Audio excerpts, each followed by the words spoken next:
René Guénon, symbole de la science sacrée. 7e partie, symbolisme axial et symbolisme du passage. Chapitre 52, l'arbre et le Vajra.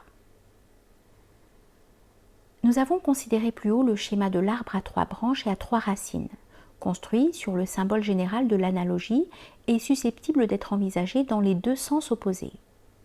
Nous ajouterons encore à ce sujet quelques remarques complémentaires qui feront mieux ressortir l'étroite connexion existant entre des symboles apparemment différents de l'axe du monde.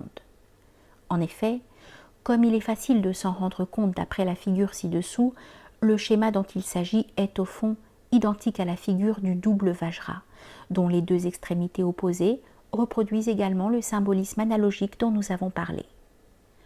Dans une de nos précédentes études, où il a été question du Vajra, nous avions déjà indiqué cette similitude à propos de la triplicité qui se rencontre souvent dans le symbolisme axial, pour représenter à la fois l'axe même, occupant naturellement la position centrale, et les deux courants cosmiques de droite et de gauche qui l'accompagnent, triplicité dont certaines figurations de l'arbre du monde sont un exemple. Nous faisions remarquer que, dans ce cas, la double triplicité des branches et des racines rappelle même encore plus exactement celle des deux extrémités du Vajra, qui, comme on le sait, sont en forme de trident ou trishula. Cependant, on pourrait se demander si le rapprochement ainsi établi entre l'arbre et le symbole de la foudre, qui peuvent sembler à première vue être deux choses fort distinctes, est susceptible d'aller encore plus loin que le seul fait de cette signification axiale, qui leur est manifestement commune. La réponse à cette question se trouve dans ce que nous avons dit de la nature innée de l'arbre du monde, auquel Agni lui-même, en tant que Vanaspati, est identifié dans le symbolisme védique, et dont, par suite, la colonne de feu est un exact équivalent, comme représentation de l'axe. Il est évident que la foudre est également de nature innée ou lumineuse. L'éclair est d'ailleurs un des symboles les plus habituels de l'illumination, entendu au sens intellectuel ou spirituel. L'arbre de lumière dont nous avons parlé traverse et illumine tous les mondes. D'après le passage du Zohar cité à ce propos par Ananda Kumaraswamy, l'illumination commence au sommet et s'étend en ligne droite à travers le tronc tout entier. Et cette propagation de la lumière peut facilement évoquer l'idée de l'éclair. Du reste, d'une façon générale, l'axe du monde est toujours regardé plus ou moins explicitement comme lumineux.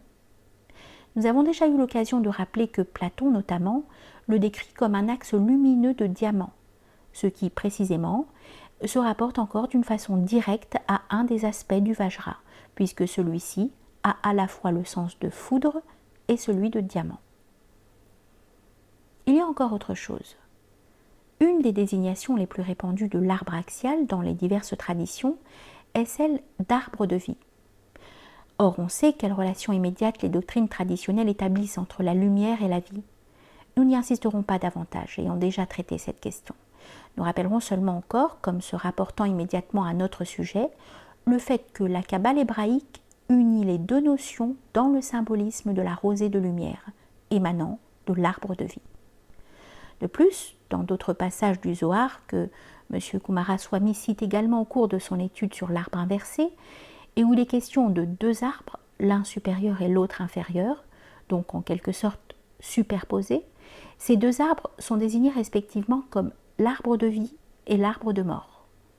Ce qui rappelle d'ailleurs le rôle des deux arbres symboliques du paradis terrestre, est encore particulièrement significatif pour compléter le rapprochement que nous avons présentement en vue, car ces significations de vie et de mort sont effectivement attachées aussi au double aspect de la foudre, représenté par les deux directions opposées du Vajra, ainsi que nous l'avons expliqué précédemment.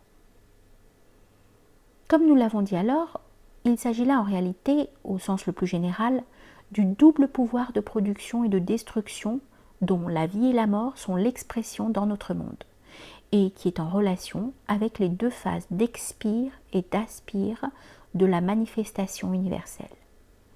Et la correspondance de ces deux phases est nettement indiquée aussi dans un des textes du Zohar auquel nous venons de faire allusion, car les deux arbres y sont représentés comme montant et descendant, de façon à prendre en quelque sorte la place l'un de l'autre, suivant l'alternance du jour et de la nuit.